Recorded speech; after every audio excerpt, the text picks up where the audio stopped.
Stuart, I would like to ask a question. Yes. Can you recommend any kind of technique to relax myself prior to the class? Yes, there are a few techniques. A very good one is, within 5 minutes before the class, just listen to the inhalation and exhalation of your breathing. When you inhale, there's a little mantra you can say. When you inhale, just say to yourself quietly inside, so.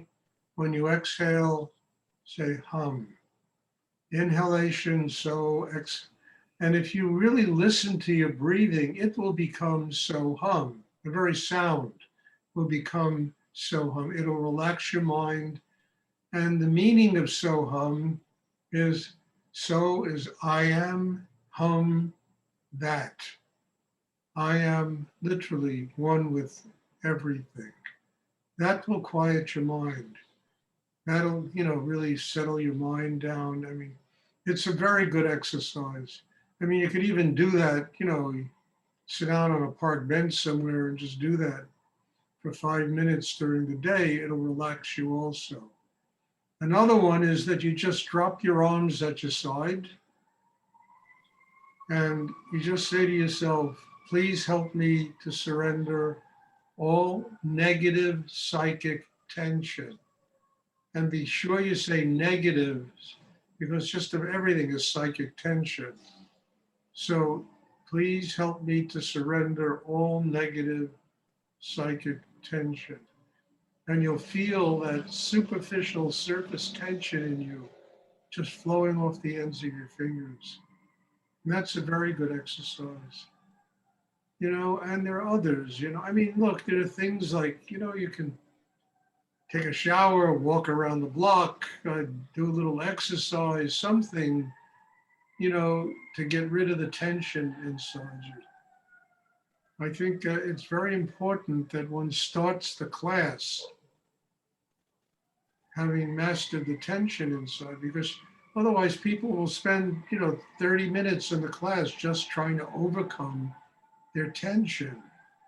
And that is really a waste of time. You can do it before you come to class.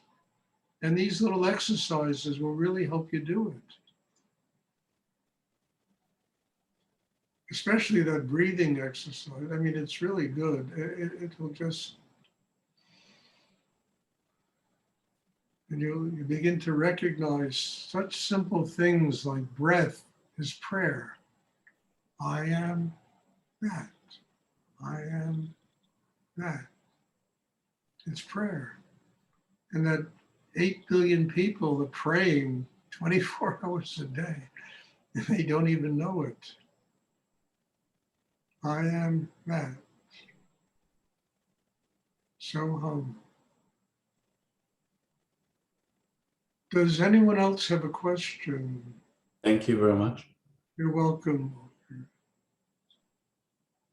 Stuart, one of the things that came up was this understanding or awareness that if we do this work and we gain new levels of energy, then there's like a test that can come up to test that energy and either kind of maybe take it away or step up into the next level. Am I misunderstanding this, or could you talk about this? Yeah. I mean, look, there are always, you reach a new level in yourself. There are always going to be tests that come along to see whether you can sustain that new level. And the tests are just also opportunities to grow.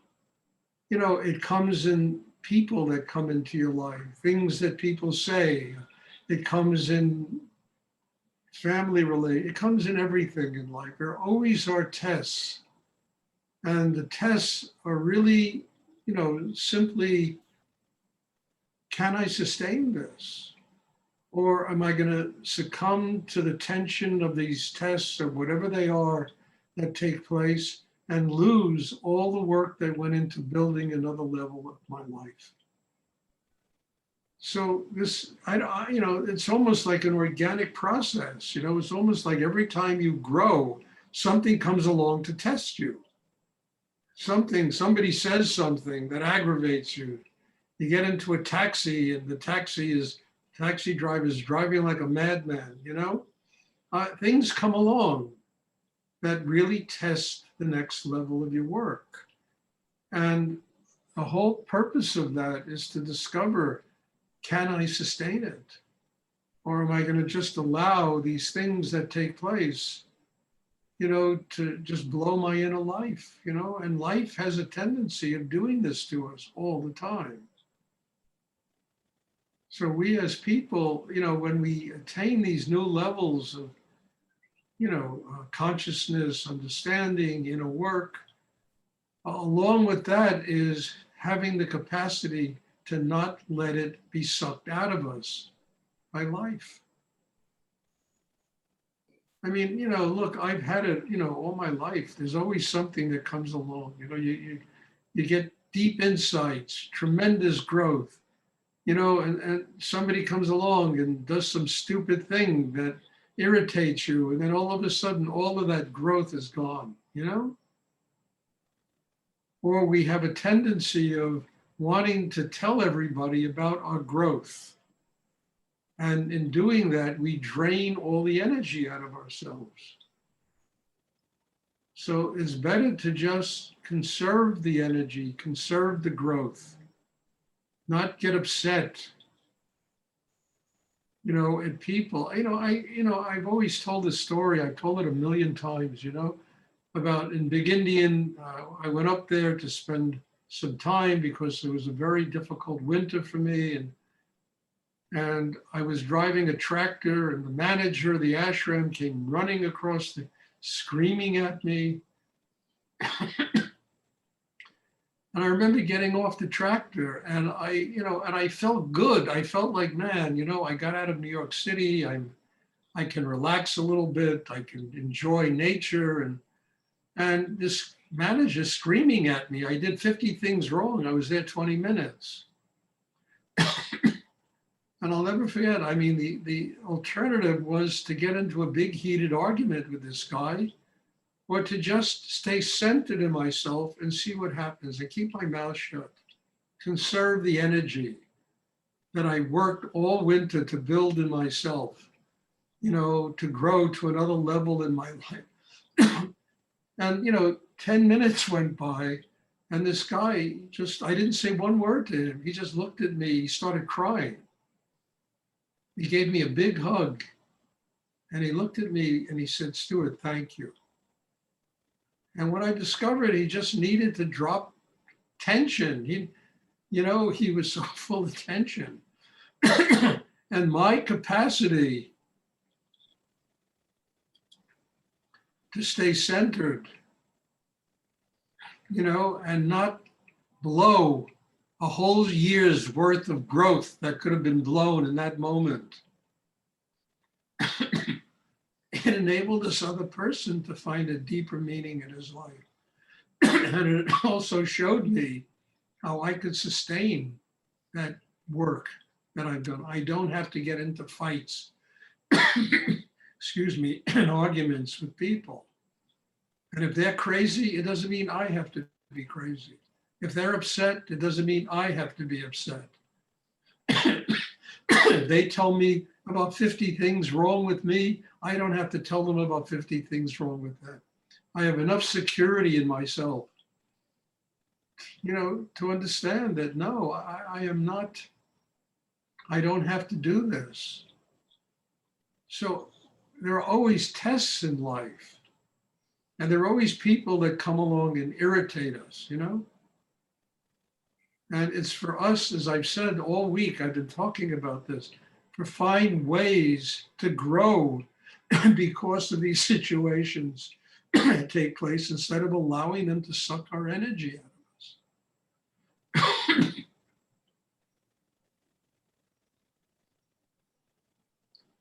I mean, this has happened to me thousands of times.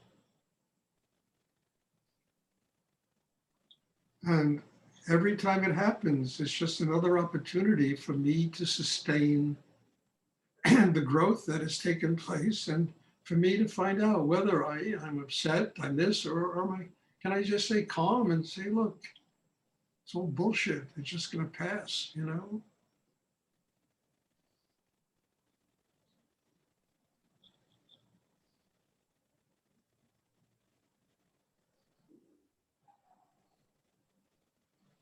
So if, you know, you have major growth and then somebody comes along and does some idiotic thing that insults you, you know, it's not worth blowing your spiritual life because somebody else is being a jerk. I mean this. It's too important to sustain your spiritual life and not to let some imbecile drain it out of you. And honestly, most people live that way. Most people are like vampires. They don't have a spiritual life. They're not connected to God's energy, to infinite energy. So they're taking energy from each other. It's like Rudy, you know, spiritual cannibalism. And, you know, it's like cannibalism is like people eating each other alive. And only because they need energy and they don't know where to go to get it. The grace of this meditation is we know where to go to get it. We don't have to eat another human being's energy. We don't have to consume somebody else. And if somebody tries to do that to us, we can stay centered, we can stay grounded.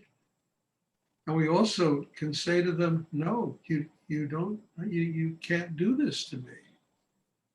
I'm not gonna, you know, allow you to eat me alive, eat up energy that I've used to work and grow in my life because you don't know how to find a path to God. You don't know how to do deep inner work.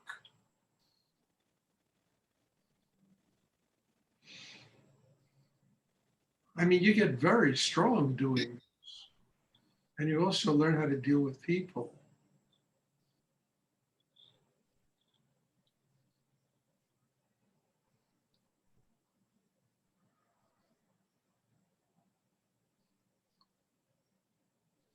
Does anyone else have a question?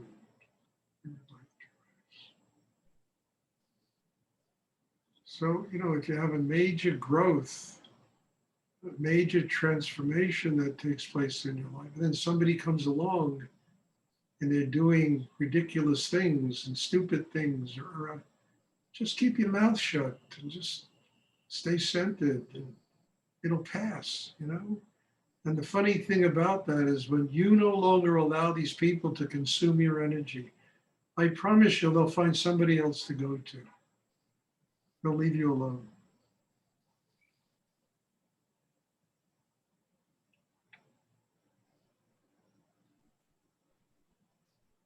Does anyone else have a question you would like to ask? Hi, Stuart. During the meditation, I never experienced this before. It felt like I hit the wall. It felt like I couldn't go on with it one more second. And I heard your voice say, go deeper.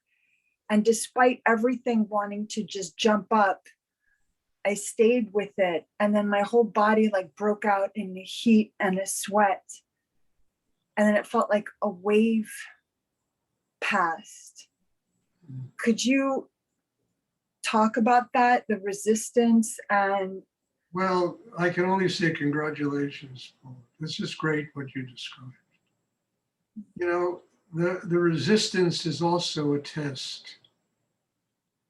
You know, I mean, can I be reborn inside myself? Or am I going to constantly spend my days in life, you know, embracing something that keeps me from moving forward in my life? And there's always that test. When you get resistance like that, you're ready for a major step in your spiritual development. You really are. And that part of us that wants to kill ourselves, you know, I mean, it comes up in, I mean, it's like, you know, you ever go to the Metropolitan Museum and they have that area there with all the knights in armor? I mean, it's like that, you know, they're all in armor charging at us, you know? Because there's that part of us that doesn't want to grow, that wants to be left alone, that wants to, you know, level off and not be bothered by having to grow and attain a new level. And that's what happens. That resistance comes up, and the resistance is not unhealthy. It's telling you, you are ready for a major step in your life. And then, it's by going a little deeper, opening, relaxing a little more, allowing the resistance to break down, that you go to another level. It's like the old fairy tale of a knight slaying a dragon in order to get to the damsel in distress or the pot of gold, And that's what it is. It's that battle inside. That resistance is the dragon trying to breathe fire in our face to keep us from getting to the pot of gold. And we need to learn how to slay that dragon. The way to slay the dragon is through an open heart, through love, through humility, through forgiveness, through self-worth. And that internal dragon will just melt, and allow you to really get to a completely new level in your life. And we all have internal dragons. We have them all our lives, There's always a part of us that wants to slay us, that wants to kill us, that refuses to allow us to go on. And that will come up every time you're ready to take a major step in your life.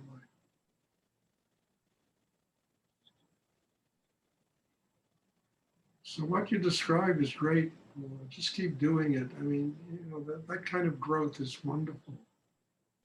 Thank you, Stuart. It definitely felt like a dragon. Yeah, it is a dragon. I mean, the Chinese are constantly painting dragons. They fight in the sky, They have these paintings of dragons up in the sky fighting, And it really is a metaphor for what goes on inside each and every one of us.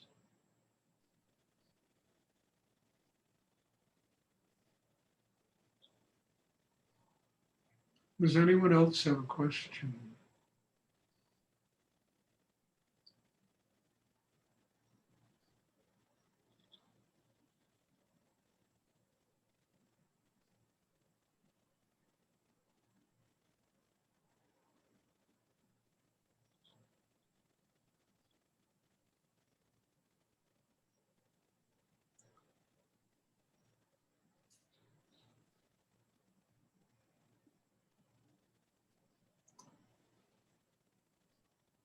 Does anyone else have a question?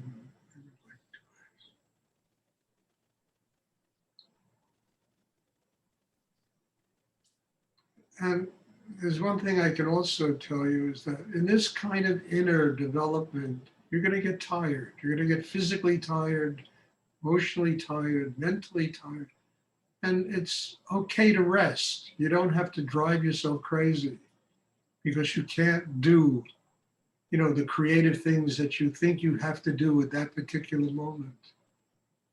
And it's to just rest. It's to let the energy absorb inside. I mean, I know right now I am very tired, and I know I have to rest and I can't do intensely creative things now. I mean, it's like Rudy with the beads, I keep talking about. I really feel like that sometimes. And it's just telling me, Stuart, absorb the growth.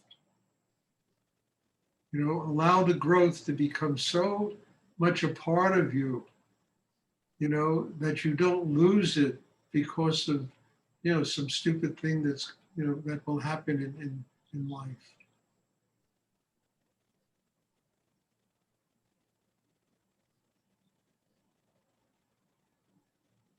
I remember when I was younger, I would study for exams and I would stay up till 1 o'clock in the morning. And after 5 hours of studying, I couldn't remember one thing.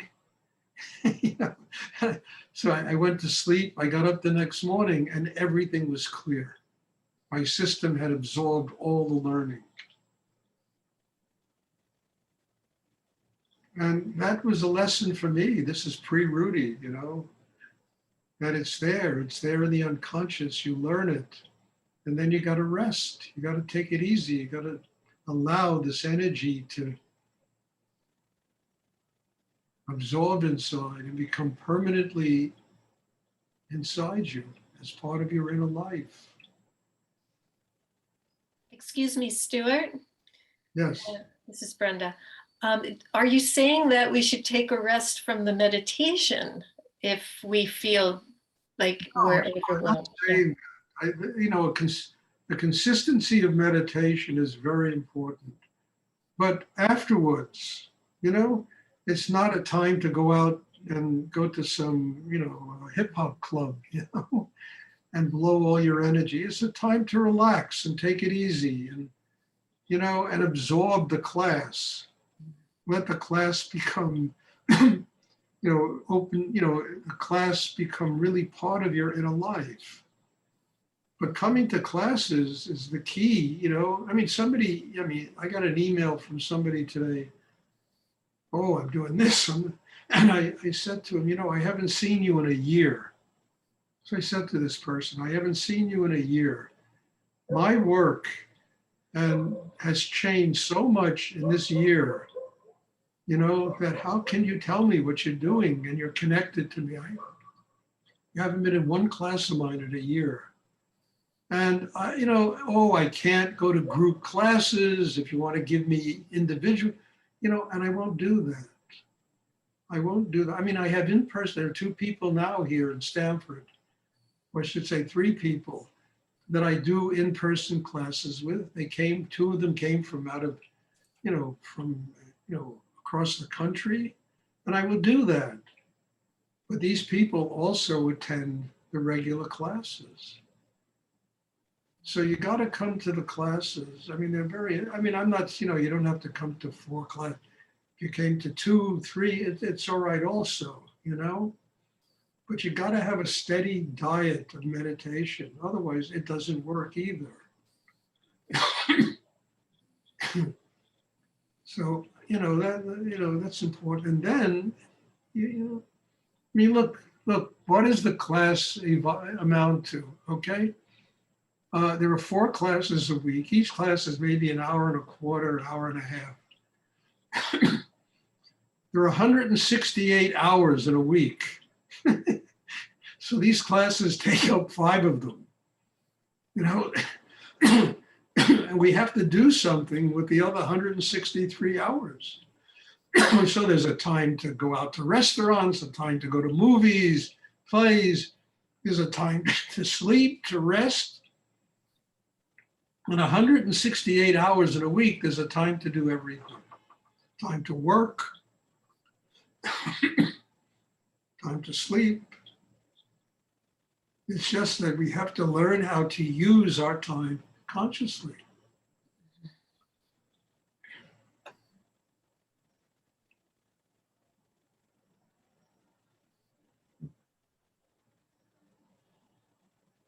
And think about it, every week there's 168 hours. This meditation takes up 4 of them. So we have 164 hours in a week to do everything else we have to do. It's an awful lot of time, if you think about it. To sleep, to rest, to conserve, to work, to have a social life, it all fits in if we use it consciously. To have meditation classes.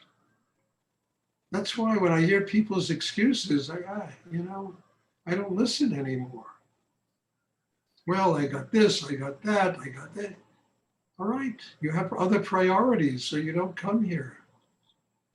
If this was a real priority, then I always use the metaphor of Moses waving the wand and the Red Sea parts. There's a clear path to doing the spiritual practice, if it's a priority. If it's not a priority, there's always a reason why. Something will come up why you can't do it. If it is a priority, then, it works. I remember, when I was younger, right, I was studying with Rudy. These classes were very important to me. And I used to work in restaurants and bars at night. And the last time I had a job as a waiter, I went to the place and I said, oh yeah, we need a waiter. And then the manager said to me something that just blew me socks. He said, well, what hours do you want to work? So I said, are you kidding me? He said, no, you tell me when you want to work. I'll fit you in the schedule.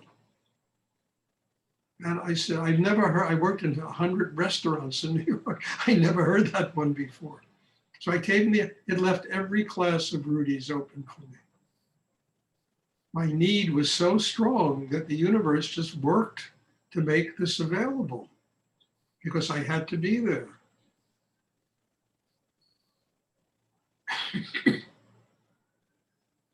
And it certainly hasn't hurt me in my life, having a need like that, you know?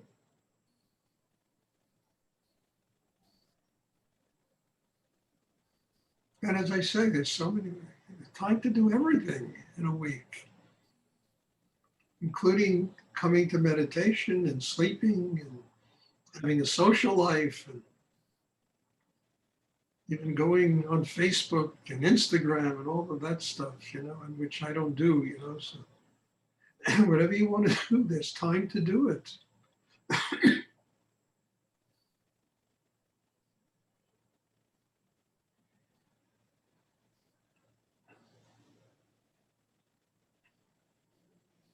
Does anyone else have a question?